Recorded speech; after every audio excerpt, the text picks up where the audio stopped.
Also, I see around me many old faces of guys in comunità that you've been in community before and you finish your journey, you live outside in life. And I like to invite you guys to come here. Don't stay in the back. Come here, davanti. Like the old days. Eh? Obbedire means obeying and listen. Da venite, venite, venite. You know? It's always it's a nice time, it's a nice moment for us to see the guys that were in community, you know, and they come back for an event. You know, the festival of life is celebrating life, you know. Celebrating life, it means also celebrating their life, you know. Not just of the guys that are in community now, but the guys that were in community before.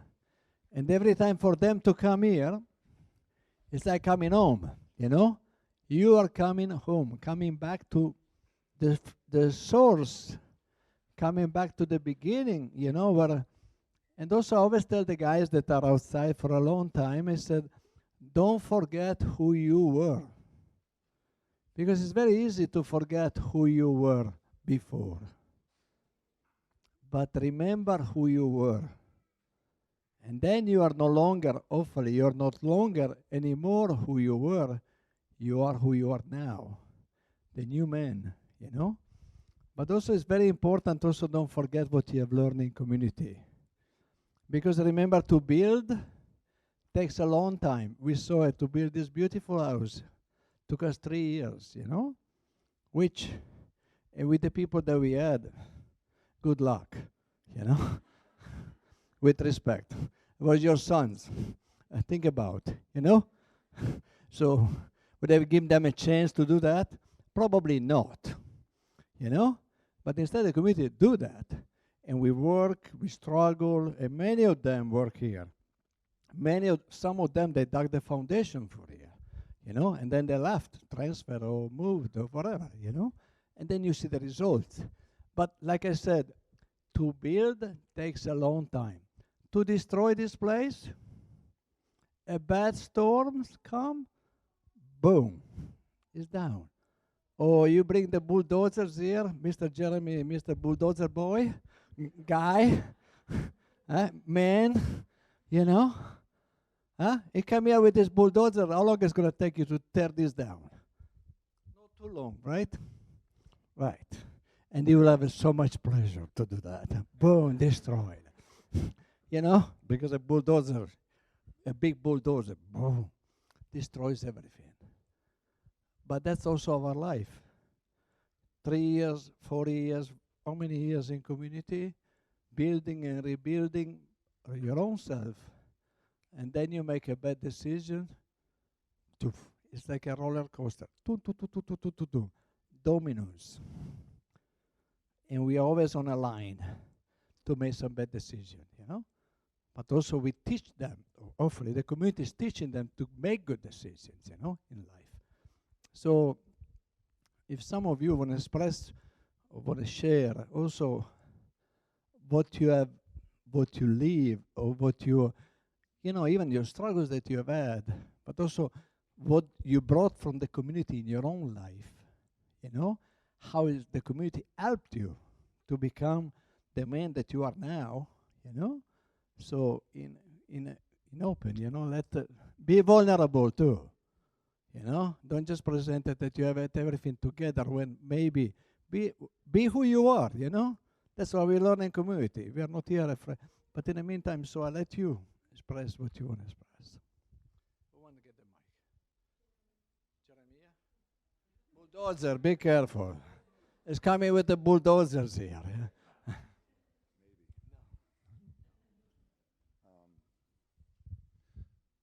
Okay, so we had a little bit of warning that it could be possible that there might be something to say. So I did take a couple of notes before I came over here, and just I might have to look at it, you know. But it was just what I would really, really want to express to any of you about,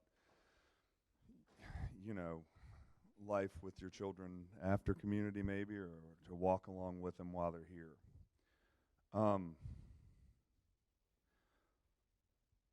So I was here for quite a while because I needed to be. And it's been about 4 years since I exited community. And so I know when you're looking at me up here at my age, I look more like some of you parents than I do, your sons. And I understand that. I was in community for over 5 years. And I chose to stay because I didn't feel like God was telling me, it was expressing to me, like, move on. So one thing that I think really brings together what I would say to you guys is this. Like, I struggle every day. I'm afraid I'm going to stand up here and accidentally drop an F-bomb in front of you guys. I worry about it every Sunday when I go to play Sunday Mass, that I'm welcoming everybody in the church, and that's like the moment that I'm the most nervous, not when I'm playing the music or whatever, but the moment that I'm telling everybody, like, welcome to Mass, everyone, and I'm afraid I'm just going to say an F word or something because I struggle every day really bad not to do that. Joyce, has talked to me about this for years, and I'm still trying to work on this. And the work environment, it's easy to speak with that kind of language and to choose to be that way. And so I think the reason that I really wanted to say something about that and be forthwith with you guys about that kind of language is your sons are not angels. They didn't walk in community and grow wings. And that's an absolute fact. And we're really going to have to fight for the rest of our lives to continue to have a walk of faith with God. And I mean, there's so many moments where we choose to do the wrong thing like that, like me with my language and not even trying, And I turn around and there's beautiful moments for me where I get to spend time with God, where I found out what it was that he really wanted from me that was like a gift to take part in, like, in the spirituality and sing and pray. And it's like, it's super important to me, but everybody has to find that way in community. I know that God brought every single one of sons and daughters that are in community. He brought every single one specifically. Because if you think about how many drug addicts there are out there, or kids who just were, let's say they're at the beginning of it, and they don't necessarily think of themselves as drug addicts yet. Like, it's been a year since high school. They're sitting in your basement smoking some weed and drinking some and doing nothing with their life and not getting a job. Or whatever it is that opened your eyes to get you guys to pray and beg for something, for God to do something with them. He brought every single person here specifically.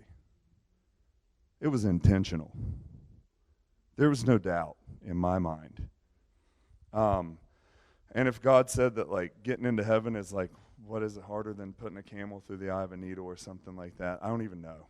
Like, I'm not good at memorizing, like, the Bible or anything like that, but I think it's, with addiction where it is, with 29% more people overdosing last year because of everything that's going on in the world, and that your child was specifically brought here by God, that well, your prayers counted, one, really big, and you get to see that in action, and that's really awesome.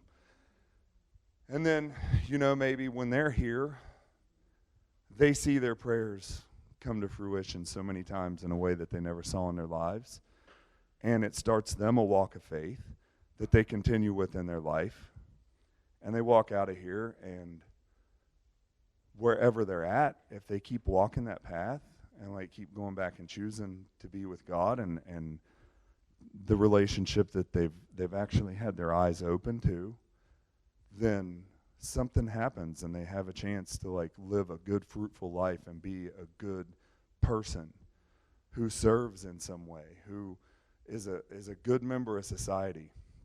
I can't tell you how much it means to me to be able to, like, to be counted on and trusted and, like,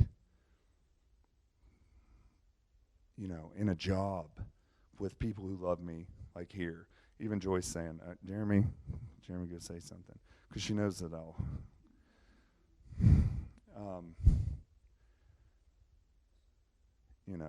I want to look at this just to make sure that I didn't miss something. So,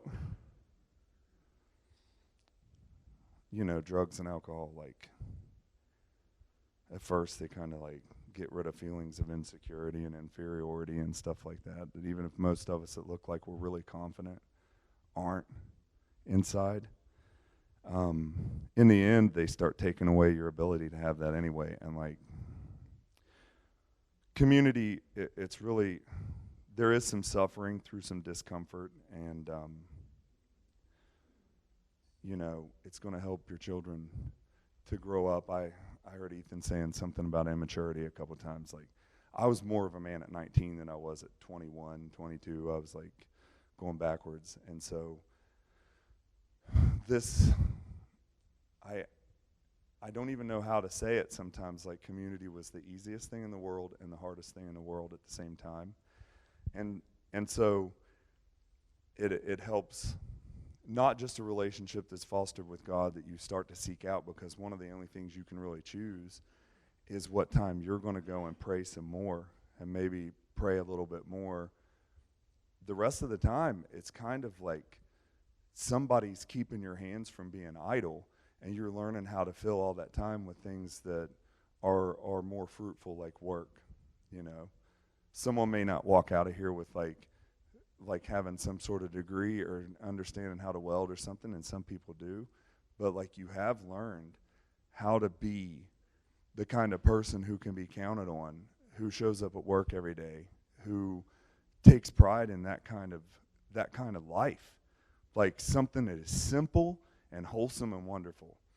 And I guess there was only one other thing that I kind of really wanted to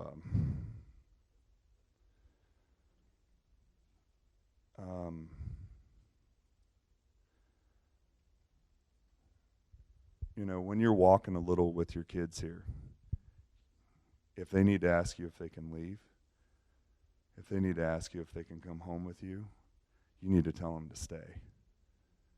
Because from the time that they start asking that, they're not actually surrendering. They haven't surrendered. They're continuing not to surrender. Like, if all they're thinking about is leaving, they haven't done anything yet. Or they've done a little bit, they've surrendered a little bit, and they're taking that back. So when you're walking with your kids, they're praying all day long, and they really are, and they're changing, but they're surrounded by goodness, and they're surrounded by God. That doesn't mean they're going to walk out of here and take it with them. And it's really important, like, that they really need to surrender as much as they can, and when they're not asking anymore, then it's probably going to be all right. No, somebody just probably was like, all right, I'm not going to ask till next time because he just said that. And they really did. I mean, and I guess I kind of wanted to say it like, so you've broken this chain that you've got around your neck with your child, whose life has been sinking and is dragging you down with them because you love them, and because a drug addict uses those things, not even if they intend to or not, they're sinking ship and they're dragging you down with them. Well, you've got this lifeline now that God has given you, and he's brought your child here, and he's changed everything. He's changed the look in their eyes. He's changed who they are, and they look like an angel right now. But all I'm saying is, follow Joyce and Albino's suggestions. Follow what the community is going to suggest to you to do with their lives, like to be helpful to them and helpful to yourselves, because if not, you're just going to put that chain right back around your neck and your children's neck, and you're going to be responsible. You will, at that point. You will be responsible for whatever happens next. Let them grow up. Let them grow up. Let them be men and women like they're supposed to be. I think mostly it's just the guys that parents are here right now. Okay, so let your sons be men. Even if they feel like that's not happening for a while, I promise you it is. I promise you. They're learning to be peaceful, good servants. Thank you.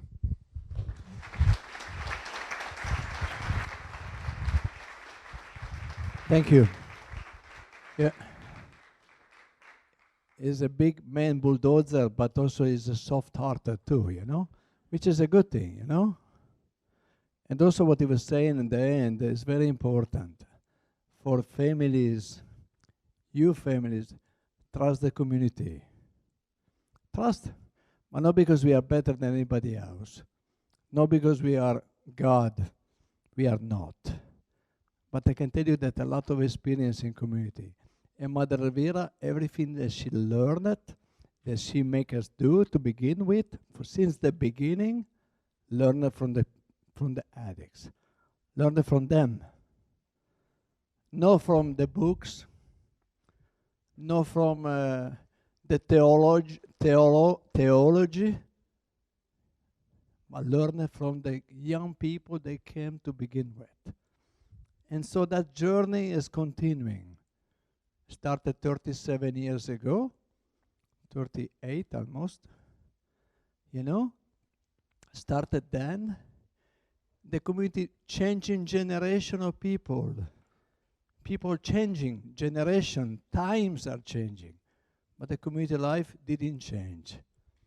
In the beginning they were waking up early, they learn how to work, get your hands dirty. What a gift is that. Learning how to relate to each other, community life, learning to be accountable, sharing, like, hey, wake up, telling the truth, learning how to really become the man they need to be, and every little things that happen in community is been a teaching, and also for the families. What they say to the family, the community, when you brought in your son, what do we tell you? You need to pay a check, pay a fee every month? No. We tell you need a conversion. And you need to trust us. Like I said, trust. Because if you only trust your own son, tomorrow or today or when you will see him, some of them are going to come and say, oh, it's going to tell you everything wrong about the community.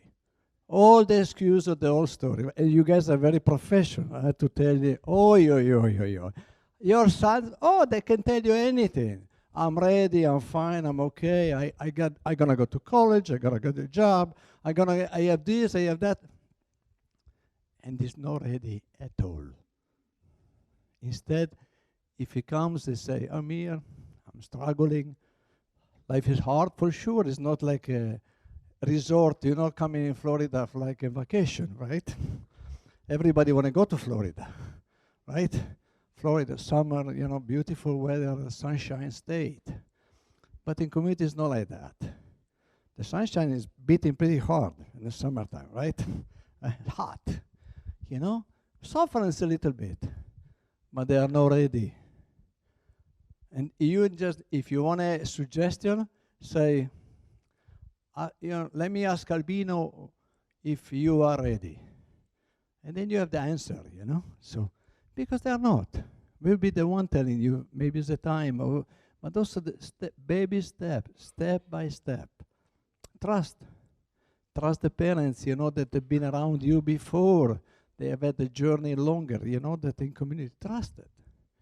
Think about what you were able to do with your own son before, And maybe you send him in many places, Trust the community. The community is a work of God. It's not like we are better than anybody else. No. And then you see, when the times comes, and also the journey is important for you. There is a lot of healing that has to happen, a lot of things that have to change also in families. None of you were perfect, right? We need to realize that. None of us is perfect anyway. But learning, this morning we have a beautiful moment of sharing prayer, deep, profound, but trusted, because the only interest that the community had for them to get better. Nothing else. For them to get better, to become the man they need to be. That's the only thing we have, the only thing we want, because we saw the desperation when they come, the sadness that, think about, all of you, think about. So it's beautiful to see that, that hard heart come in communities sad, unhappy, depressed, really lost, and then little by little, what the community can create. So that's just I want to add on what he was saying, you know, to that it's important for you, because also they will come tonight, or when they come, surprise. But you need to be ready to. That's why we wanted for you to prepare you before you're going to encounter your son. You know, because it's not like immediately you see them. Instead, there is a moment. There's this journey together, you know, the moment of preparation, you know. So the moment, vuoi aggiungere qualcosa? Vieni, un momento.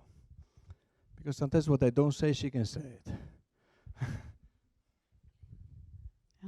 With Jeremy bringing that up right away of when you see them, you know, one of the things that I think Jeremy is clearly indicating and is what we've told the parents for years.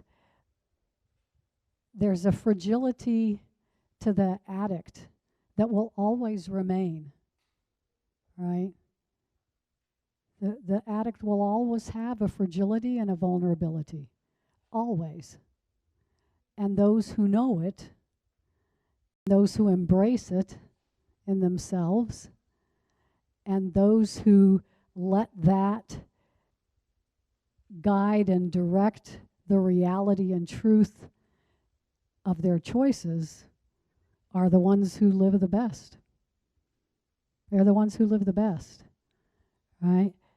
Parents want to live in the illusion that, okay, my son's going to have his 3-year antibiotic, maybe 4-year, maybe 5.5-year antibiotic community, right? However long he stays. And then he's going to go out and he's going to be like everybody else. He's going to be normal. Normal. Well, I remember in the early years that I was, probably Albino and I had been married maybe 3 years or something like that. And at one of the festivals of life in Italy, I heard probably the only homily I truly remember all of it from being there, all the times that I went to the Festival of Life in Italy. And it was by a Croatian priest, Father Ivan.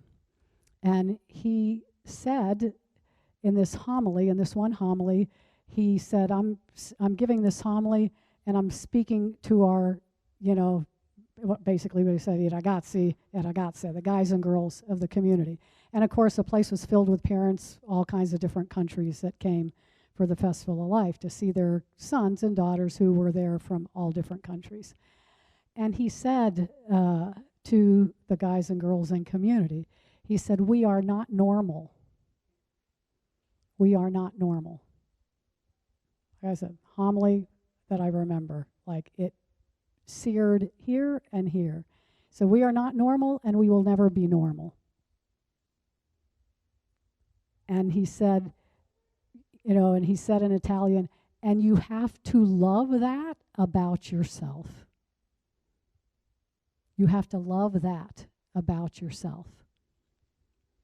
And he mentioned an elderly priest who, at that point, because he was already a priest himself, of course, elderly priest who was his spiritual director.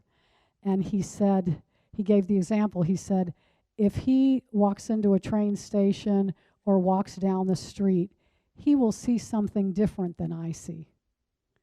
Because I, being an addict, Father Ivan said, will notice all kinds of things that this priest friend of mine, he said, my spiritual director, would not see.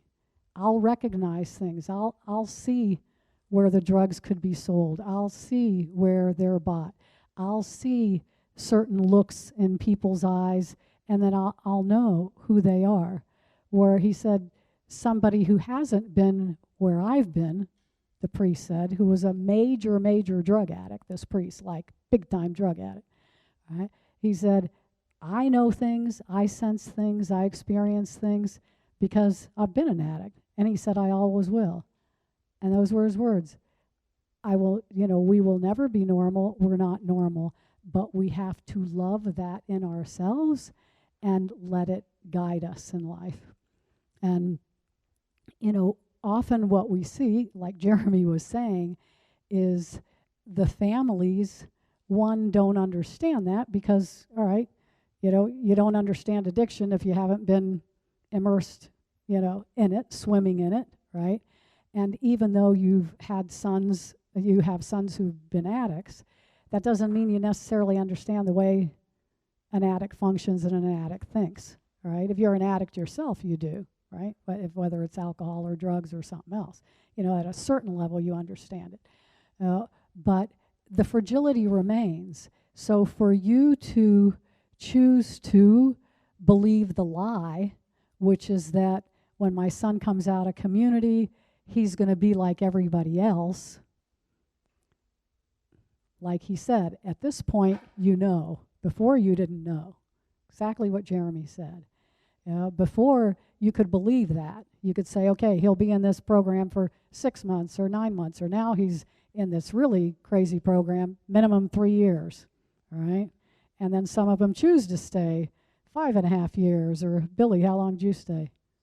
6 years. Frankie, 4.5 years, all right? They weren't chained to the gate, right? At 3 years, any of them could have left and their families would have said, oh, he stayed 3 years, our hero, bring him home and, ready to be canonized, right? They chose to stay. They chose to stay. And then it's a different chapter. It's not even a different chapter. It's a different volume. It's a different volume when they choose to stay like that. And they can go if they live those years well, right? If they're staying for the right reasons. It takes them to very different places interiorly. Right? But you can't choose anymore to believe the lie that he's going to come out and he's going to be like everybody else and able to do everything that everybody else can do, and able to be in environments that maybe other people can be in and do okay, but those environments are not going to be good for him. All right? No. If these guys get all caught again in materialism, in I've got to make a lot of money, I've got to own a lot of things, I've got to have this kind of boat, I've got to have the sailboat, I've got to have the job, I've got to have the education, I've got to have it.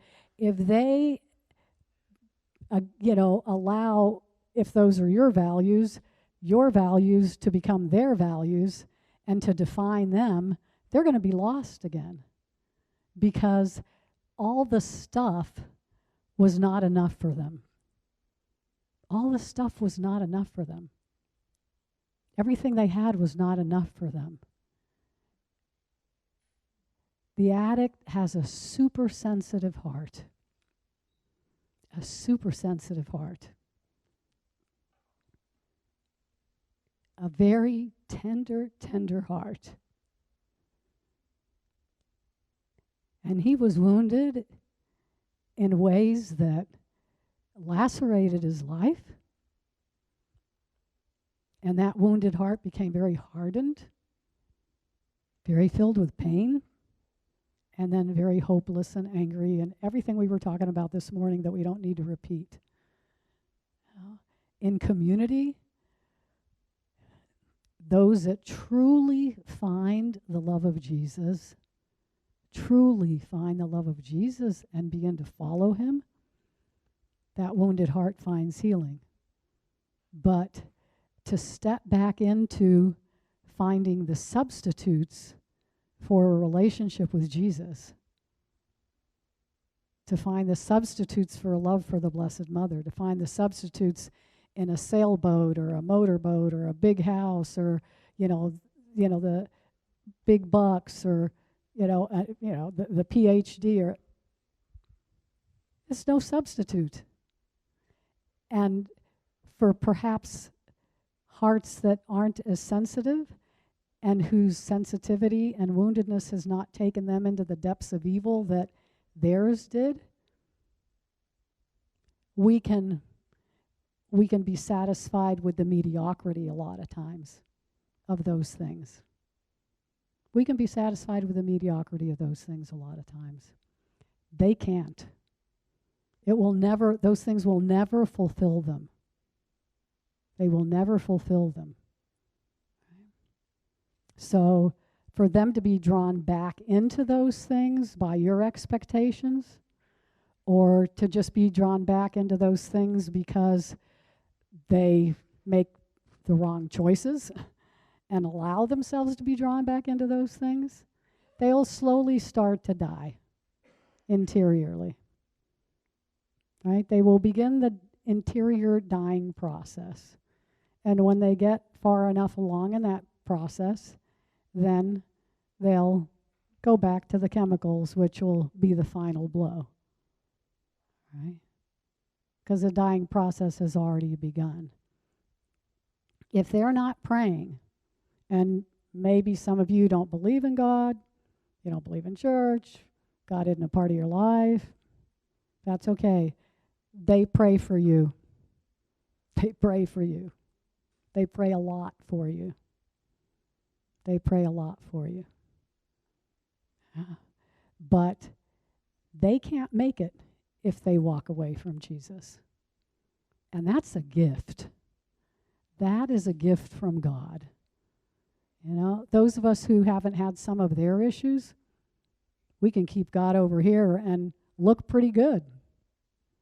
And the world thinks we've got it together. And we think we've got it together. They can't walk away from Jesus, or they will die. Sooner or later, they will die. Sooner or later, if they walk away from Jesus, they will die. So they can't walk back into the normal life and the normal world. About 2 months, Jeremy told me, do you remember you telling me, Joyce, if you see me in a cigarette, you see me with a cigarette, what was the rest of what you told me? Right. That's right. Your specific words were me, but Joyce, if you see me with a cigarette, I have a needle up my arm. Those were your words to me. Yep. It's already used. He knows who he is. He knows who he is. You pull out that cigarette, that's the beginning. You might be able to pull out a cigarette, but they pull out the cigarette, it's a beginning. Right? They're not normal. Thanks be to God, they're not normal. They're not satisfied and cannot be fulfilled and cannot find life and will not function well in a world that is fake and a world that is false and a world that's filled with lies. They can't. And that's a gift. That's a gift. They have super special hearts. They have super special hearts formed by God that way. Yeah. But those of them who journey well, they know who they are. What gets scary is if they decide to, when they get outside, pretend to themselves that that's not who they are. And if you're not doing a parallel journey with them to really realize who they are, then you're going to be telling them that they're somebody they're not, right? So that it's okay for them to drink, right? It's okay for them to drink. It's not okay for them to drink. It will take them, right? It will take them back, right? Either they'll become raging alcoholics or it'll take them to the other stuff. Either way, they're going to be lost. Either way, they're going to be lost. All right? We got a group of guys here that in town, big group of guys in this town, that they are like solid and committed to not drinking because they know, and they support each other in that, and they hold each other accountable in that. But, you know, the cigarette's the first step. Or if they let themselves get caught in other kinds of addictions, right? Okay. And other kinds of addictions. Anything that is grave that's going to take them away from Jesus will begin the spiral down. And that's why those of them who've really chosen well, who have really, the key is finding Jesus. They're not here to get off drugs. Your sons aren't here to get off drugs. Your sons are here to find salvation, to find a deep relationship with Jesus that defines for them who they are and defines and forms and gives direction to their life. That's why they're here. Holy Spirit didn't call Mother Elvira to begin this community so that they would get clean from drugs, and she was the first to say it. Holy Spirit called her to do this so that they would encounter Jesus in a radical way, Right? So they can't go back into, if they start, when they exit community, hanging around with a bunch of worldly people, it's going to pull them in. Nice people, it might be nice people, really pleasant people, good people. But if they're not surrounding themselves primarily with friendships of people who are in the faith, right? Who love Jesus and are trying to follow Jesus, too easy with all their years of darkness to be pulled back into, right? Just stepping away from prayer. They step away from prayer. It's a quick or slow death, but it's a death. They step away from prayer, it's the beginning. It's the spiral. They start drinking, it's the spiral. There's a guy who was, the guys who have been in for a while would remember him. There was a guy who was in community, exited, met a girl. When his wife called me after 8 years of marriage and 2 children to tell me he had walked out on them, then she told me that when they started dating, 3 months into dating, he started drinking socially, And he told her, she told me this in this conversation, her weeping, because he had just walked out the door the day before. She told me, she said, well, when we started dating, he told me, well, the community suggests, I thought right there was a lie. Community does more than suggest, all right? The community suggests that we don't drink. She was naive. Good girl, really a good girl. Good young woman. But the community, right, suggests she was naive. She didn't know. She was falling for the guy and in her naivete and not knowing, anything truly in a deep way about addiction. So she trusted him. Well, they don't need to marry a girl. None of these guys need to marry a woman that she's going to listen to them about what's good for them or what boundaries they need to have. No. Rebecca needs to remind Blake of what his boundaries are, right? Right? And she does. Vero? She does. Yes, she does, right? Our guys need to marry a woman who gets it, really gets it, all right? Really understands, and who is not going to go, okay, oh yeah, I can, Frankie gives her that blue eye look and smile and sings a little karaoke to her and it's really okay. I can sing karaoke and have a couple beers, and as long as it's just 2 beers, I'm good. He can't marry somebody who's going to buy that, or it's going to be over for him. It's going to be over for him. Okay? They have to know who they are, and you have to know who they are.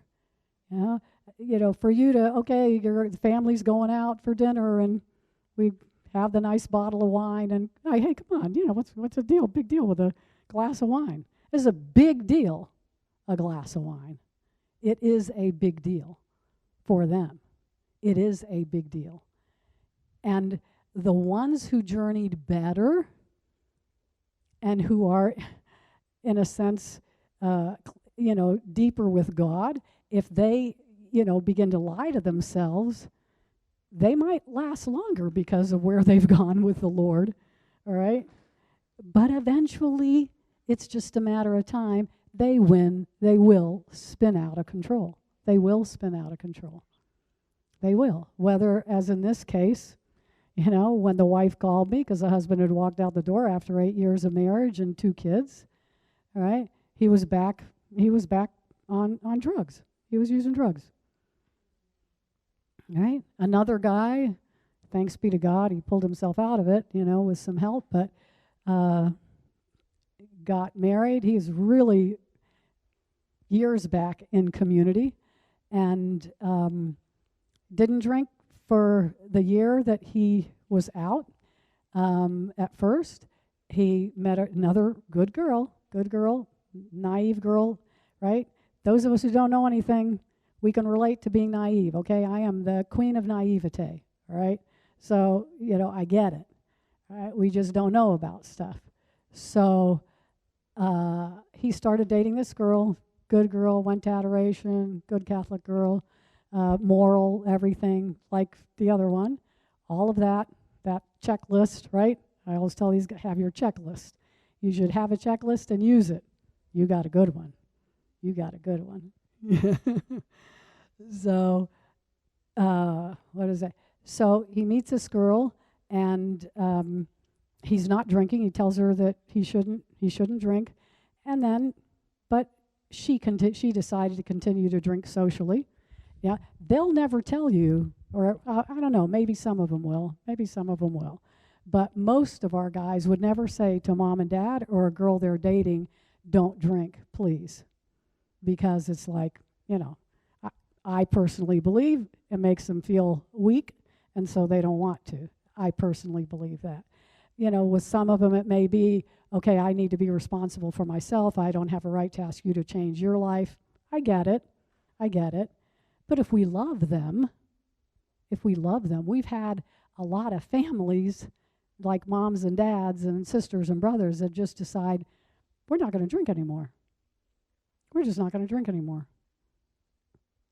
We're not going to drink anymore because we love him, and when he's with us, we want to be a home that's a safe haven, that doesn't have, temptation in front of him.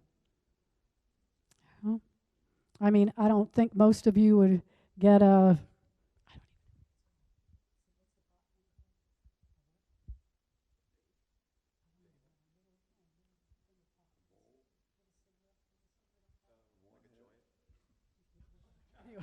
Nobody would.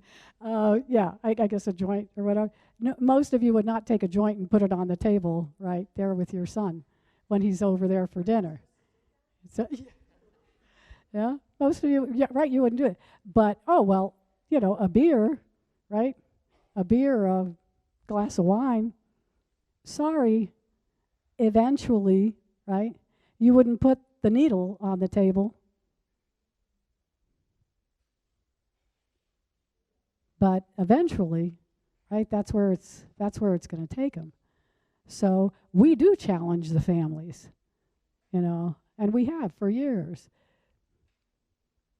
Because if he goes home and what the family does when they get together and have a good time is drink, and sometimes overdrink, and if he's really in the family environment and he's going to be surrounded with all the drinking, you're not helping him.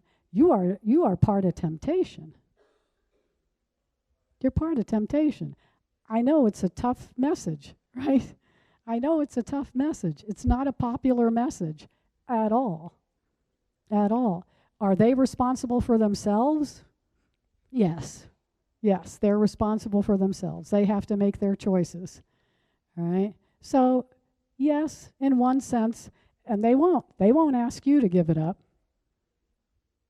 because they know they have to make their own choices, right? They know they have to make their own choices. But in good conscience, that's something to think about and pray about, right? It's not as simple as, okay, yeah, it's their responsibility to make their own choices. But there's another dimension.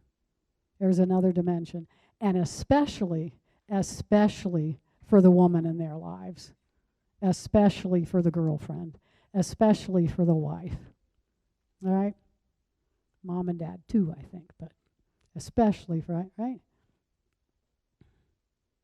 Especially. You know, she needs to be able to, as a wife, to join him and say, hey, you know, this is not good for you. I'm with you.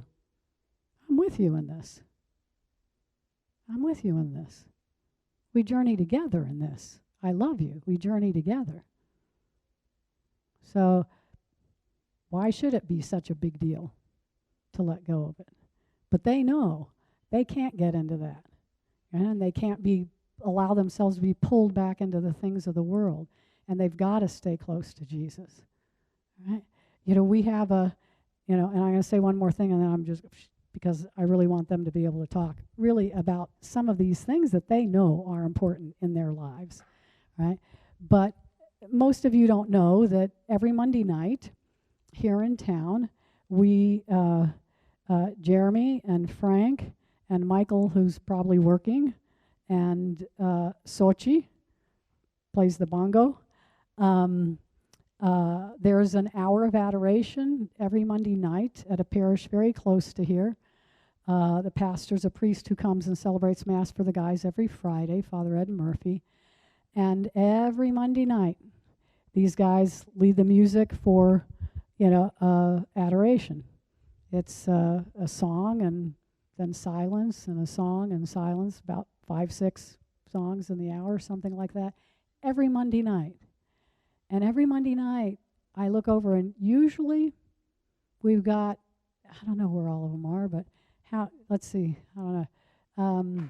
I don't know how many of our guys are out there or whatever, but I'm trying to think of how many we usually have of our guys who are there, maybe 12, something like that live in town, would you say? I usually call them, 1, 2, 3, 4, 5, 6, 7. Yeah, about 12 guys, all right, that live here in St. Augustine.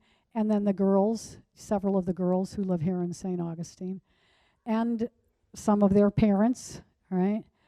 Some of them that live in Jax or have kids, little kids or whatever, don't make it.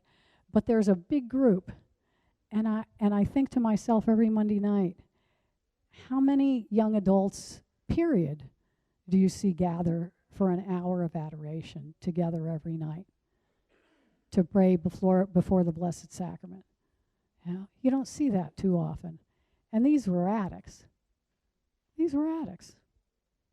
And we end up now, we've got about 40, 45 people every Monday night.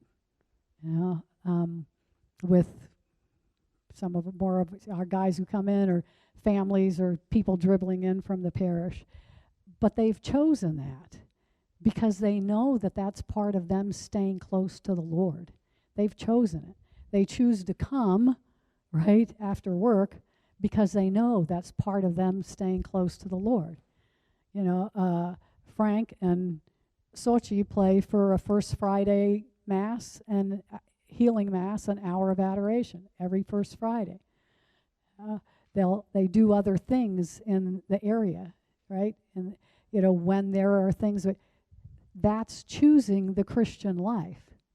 That's choosing to jump in and choose to do the things that are going to keep you to stay close, right? They've got to maintain their prayer life or it's over. We can not maintain a prayer life and end up in hell. They don't, right? But we can function in the world.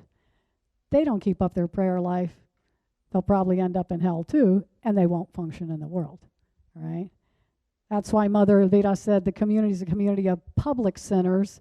The rest of us are a bunch of private sinners, right? But we're still sinners. But, but I would like some of these guys to share a little more from, right, about what it takes to make it outside. What it really takes to make it outside.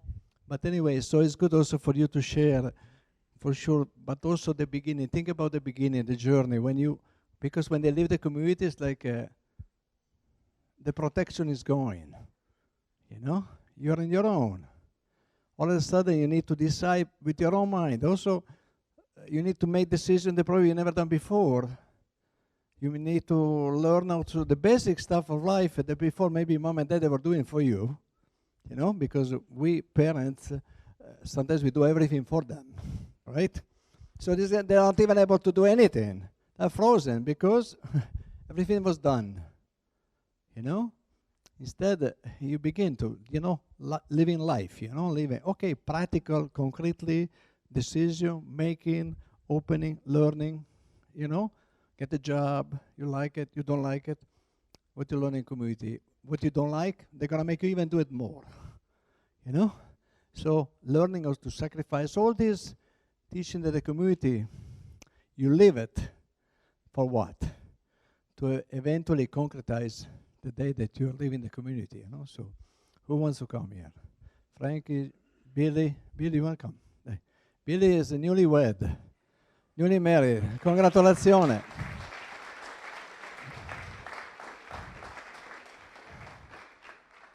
Sposato, married, teacher, finished college. Mr. Billy's got it together. But, yeah, it's not perfect, right? Huh? That's right. That's why he was in community. He was also a good guy in community, even in the early days. He came, it was one of them that when he came in to do an orientation, he said, I want to stay. Usually nobody wants to stay in community. It's rare. Even the one that want to stay, that 3 days later they're leaving. They tell you, oh, this is such a great place. You say, look at Kassan. You say, oh, so beautiful. And then 2 days later, whoa, he was just running in and out, Really, oh, so great. I want to be in community. And we say, oh, sure. And instead, but also to get where you are now, took you what? Well, yeah, let me preface this by saying I was in community for 6 years. My name's Billy. I got transferred after a couple years over to Italy, and I was there for about 6 months, and they thought I was pretty big compared to the Italians, and they were like, so they call me Big Bill. They're like, oh, grande, Big Billy. About 6 months into my stay, Jeremy gets transferred to Italy, and I was no longer Big Billy. So I know Jeremy really well. We live together and a lot of these guys, and I'm just really grateful to be here today. Somebody was talking earlier about those skin calluses, that we get, the knee pads. That was the first true moment in community. I told my family and my parents, like, oh, I'm sorry, I screwed up again, I'm sorry, and they were just like, yeah, whatever, going through rehabs, treatments, all this stuff. They didn't really want to hear it anymore. And I feel like the first moment that I said sorry to them was when my mom looked at me and she's like, what happened to your knees? And this was at a festival, I don't know how long ago, 9 years ago. And I just kind of looked at her and she looked back at me and just started bawling because she realized that those marks on my knees, that was the true apology. That was the true way of saying I'm sorry. And that wasn't made in one day. That's like what many others were talking about. These are just choices. Each day, I was like, oh my God, I have to get up here and do this again and again and get on my knees and pray, and it was difficult. And the same thing is true after community. It's not like, oh, okay, I'm out of community and now everything's easy and I get to just go eat burgers all day and fantasy football and do all this stuff, meet this girl in my dreams, and it wasn't that easy. So I got out of community about 4 years ago. I stayed for 6 years, so 4 years ago.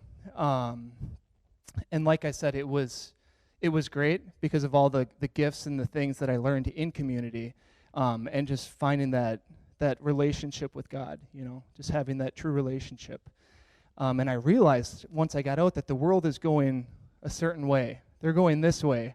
And I felt like I was trying to swim up current the wrong way. I'm like, why is everyone going that way? Don't you see that that's the way? That's the way.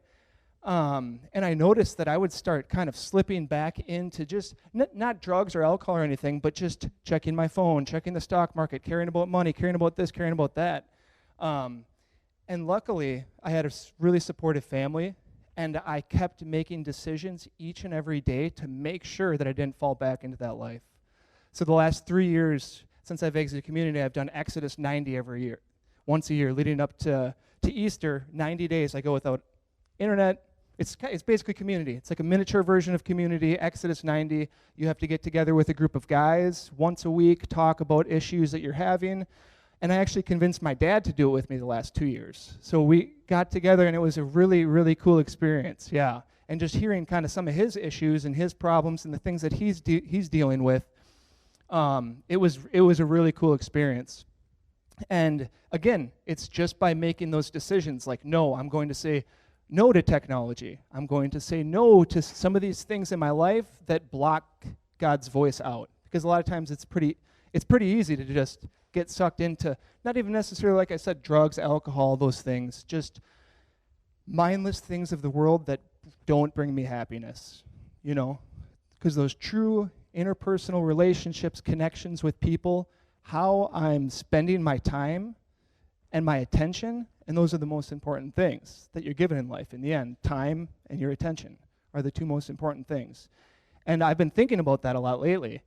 And I scored the jackpot. Like Joyce was saying, I found an amazing wife, Anna, and she's here in the back right over there. Yep, and we got married about 4 months ago. And that wasn't easy in itself. I had to wait about 3.5 years after exiting community. The first thing I did when I got out of community was like, okay, I need to find a wife right now. I need to find a wife. And I was also drawn, too, by the priesthood. So I had this internal conflict going back and forth. Do I need to be a priest? Do I need to marry someone? Do I need to be a priest? So it was just this constant kind of difficult situation in the end, and I felt a little bit uneasy at times. And I would come by here for the festivals, and I would always talk to Joyce, and she's like, that doesn't sound like the one, or this doesn't look good, this isn't right, this isn't right. And, you know, it was the truth, and sometimes in community it's hard to hear the truth. But the moment I met Anna, I just knew. I knew. And even within that, it wasn't easy. You know, you have to you have to choose to live purely. So we're like, okay, you know, we're going to live purely before getting married. So after 2 months of dating her, I said, when's the earliest we can get married? I'm like, when's the earliest we can get engaged? So we got engaged after 6 months and then got married 6 months later.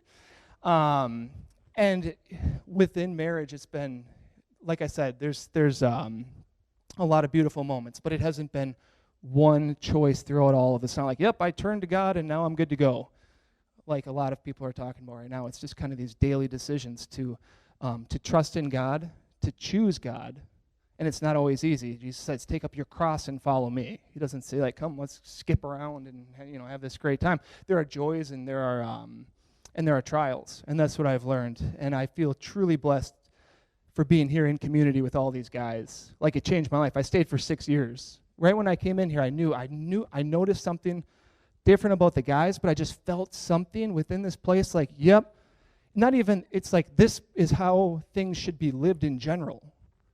This is just how life should be. I felt that over in Medjugorje too. This is just like how life should be.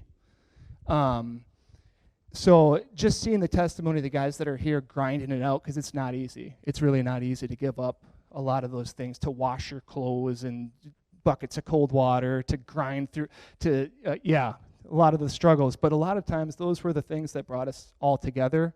And in the end, like I said, how you spend your time and attention with people is what's really important. And I feel blessed for community, for all you that you're here, and to at the end be an ex-member coming back married. I couldn't have foreseen this, and it's really just been a great journey, and I'm looking forward to the future. We moved down to Florida about right after we got married. Yep. So moved down from Minnesota. So like I said, we're in the area and just kind of drawn to community this weekend, and it's great to see everybody. Thank you very much.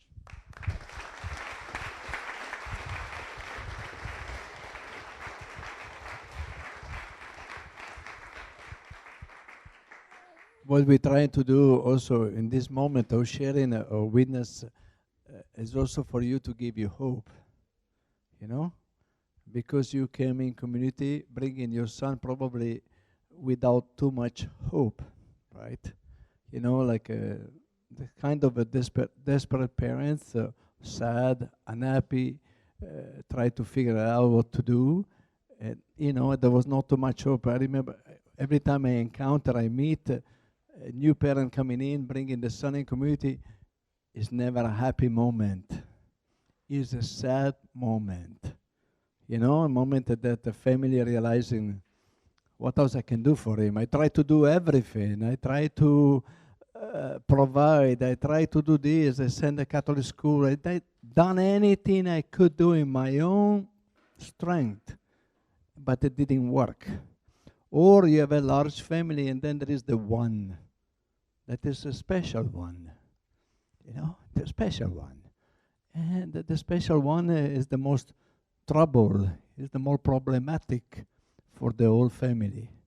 And so it's a moment of sadness, you know, that, but that's why also for you that you are here now, that some of you, you're going to see your son for the first time, maybe in a short, that has been short in time in community or longer. And so we want also to give you hope.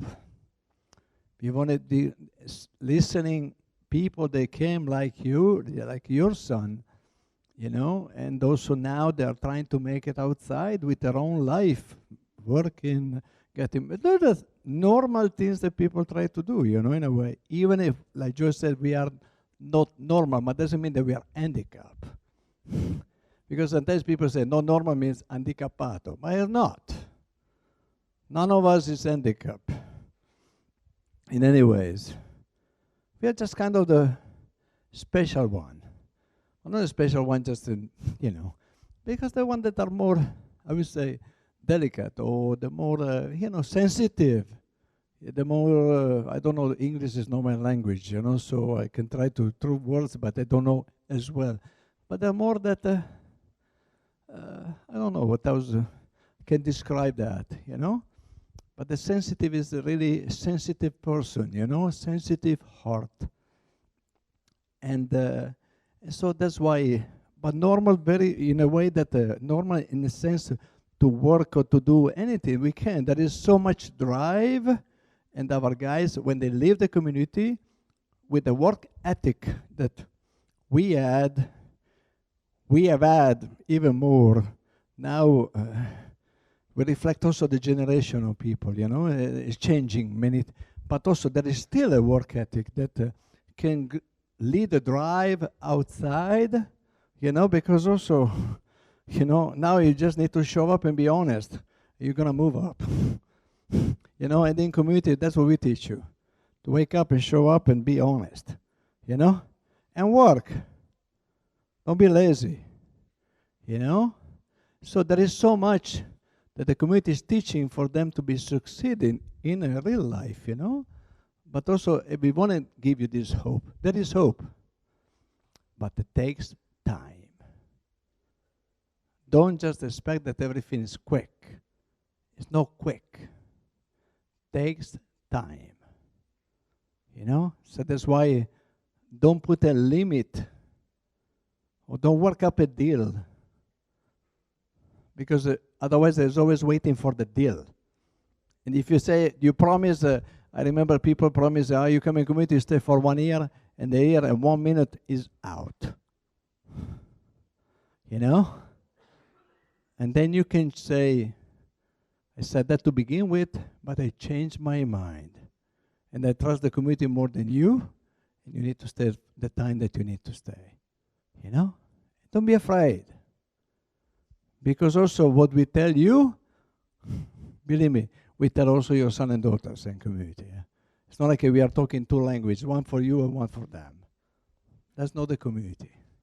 Community speaks the same language for everybody. We're not trying to present you something or present for them in a different way. The same language, and they know very well. So we want to give you some hope. There is hope. There is hope. There is a lot of hope. We live in a world that we feel hopeless. You know, seems like everything is dark, is black. We cannot do anything, you know, so who knows, you know. But instead, we want to be an expression of hope, you know, because it's possible. Even with some people that maybe they're feeling hopeless. If you see them coming, some in community, they say, who knows, is going to make it, is going to wake up, is going to be alert, is going to be awake one day. And then you give time. And time is doing it, you know. Qualcun altro? Oh, maybe some of you. Dai. Because also we have old generation and we have the new generations. This is our future of the community. Ay, ay, ay. Good luck. Please pray for us. But anyway, so there is a future also, right? Oldest generation, newest generation. So there is the whole cycle, the whole 360 degrees.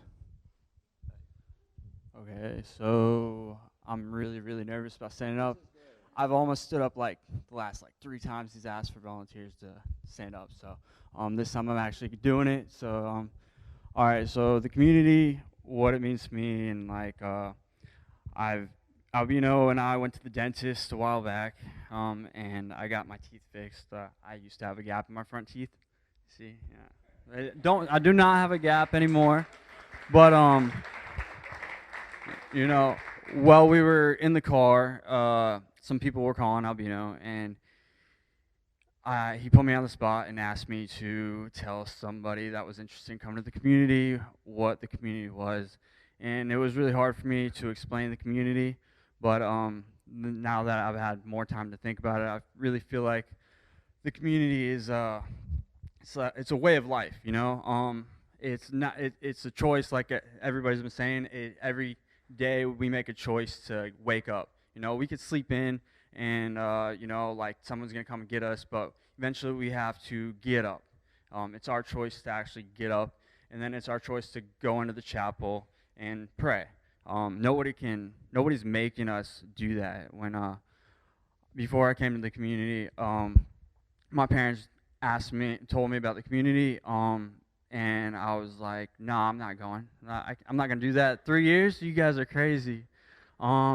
But a month later, I got arrested.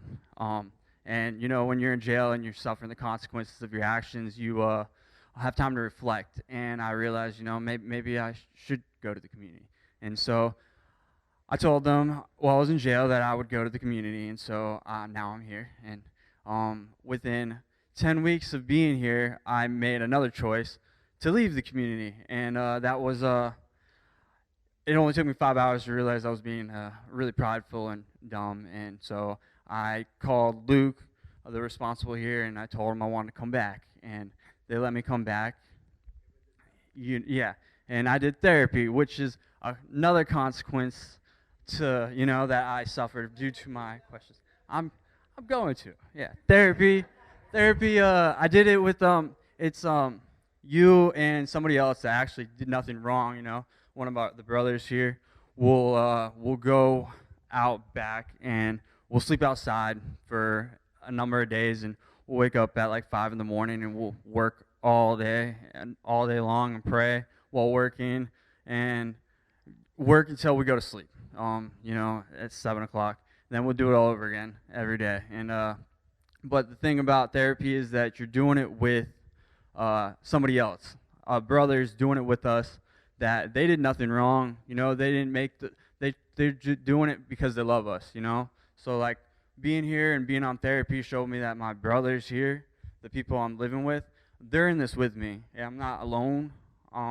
Every day that I struggle, I can go to them and talk to them. So that's really important to me. And being here, you just get what you put in. It's a choice. So I make the choice to pray. It was hard for me at first, but the community proposes things. They don't make you. There's no rule book, like Ethan said. They just propose things, and if you do what they propose, because they care about you, like Joyce and Albino, they really do care about us, and they go out of their way to do things for us. And if you do what the community proposes, little by little, your life will change by making those choices to do those things.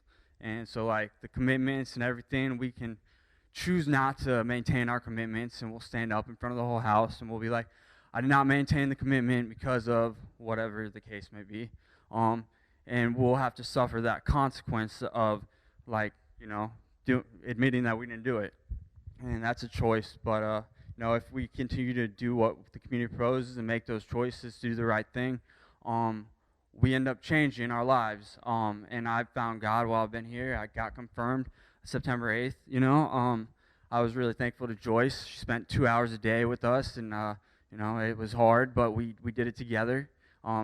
Grant, somebody else, a brother here, and Ethan, they did it with me. You know, they didn't want me to be alone doing it, so they were kind enough to take the class with me, and you know, it was really, really profound and good. And I'm really thankful to the community for giving me the opportunity to be confirmed, and for Bishop Baker coming down here.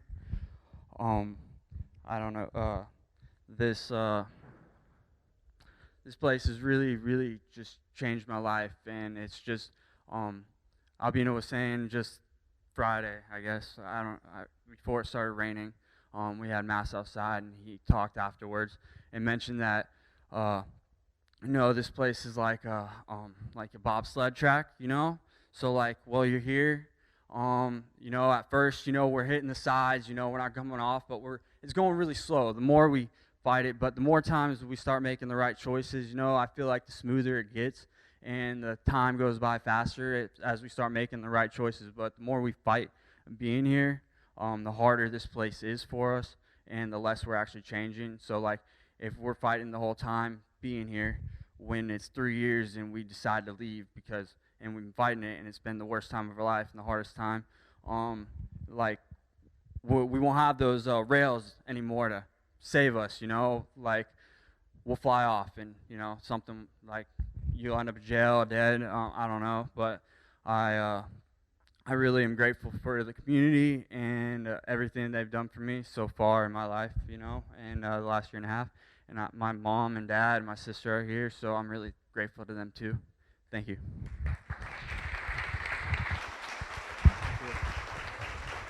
Thank you. Thank you. Thank you very much. I want to invite the family a moment. One family that has been in community for a while, that they want to come here and express something.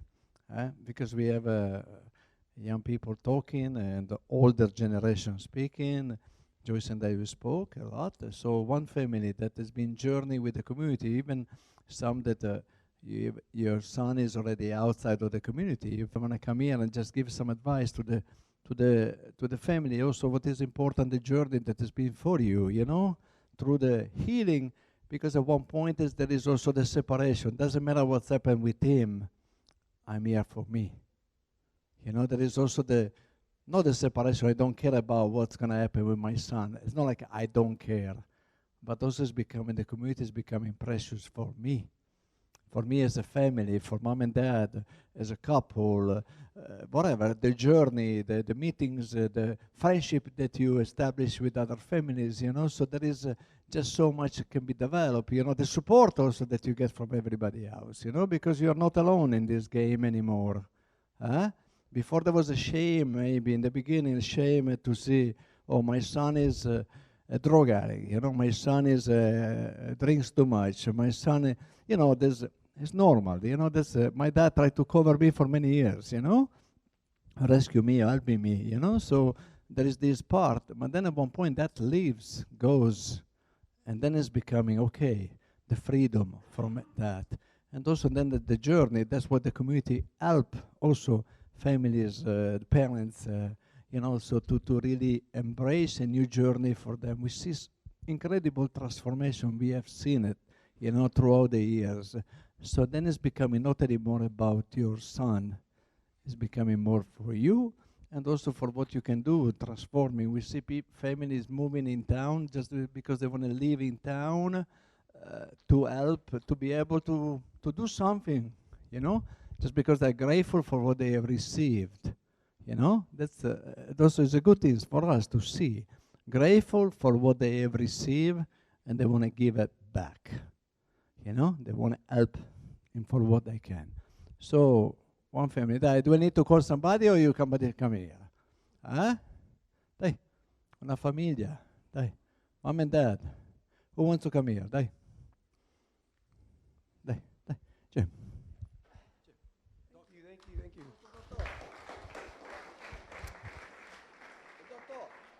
He knows he's a doctor. Oh, please. I actually have a question for the young men and women that have already finished the community and are out there in the real world. The question is for us parents. What can we do to support you guys. Honestly, we've obviously made mistakes. Maybe that had something to do with you guys getting here. How can we help you? In what way? Jeremy, you mentioned something about having them become men. How do we help you guys with that so we don't repeat the same mistakes? I'm sure that must be on the mind of a lot of parents.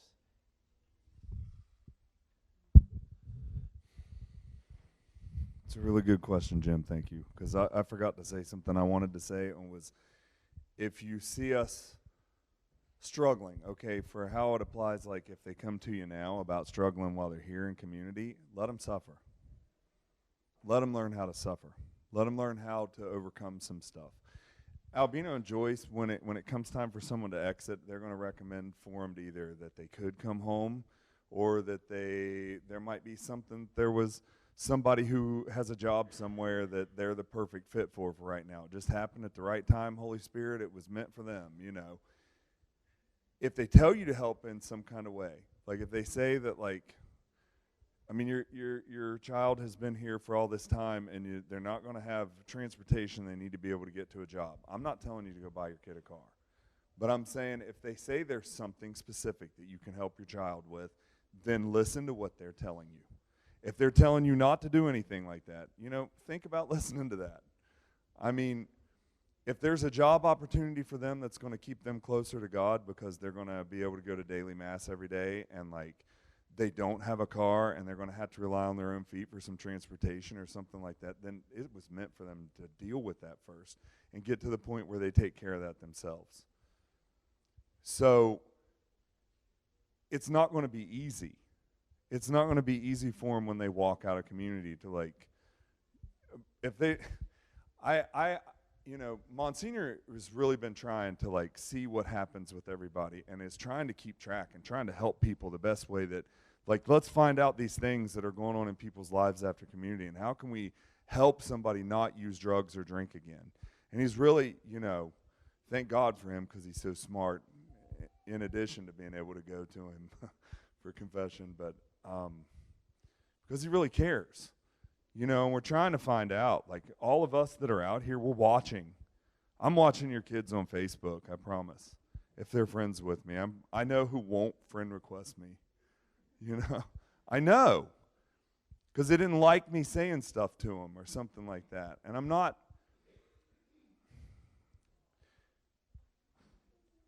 Everybody wants to help. We were helped. Everybody wants to help. We all want to help. And Jim, it's a great question. And sometimes help means not doing something. And sometimes help means doing something. And that's why if you listen to the people who actually have been involved in their lives for a few years and see what somebody has to say and somebody who knows, then all they want to do is help.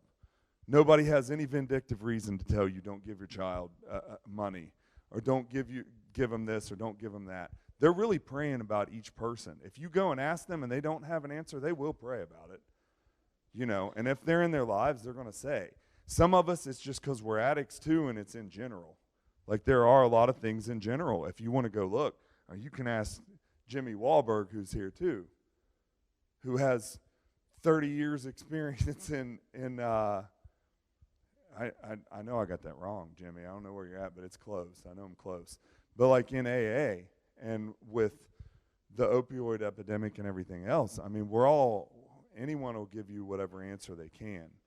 But what answer you'll get here is specifically tailored and individual to your child too.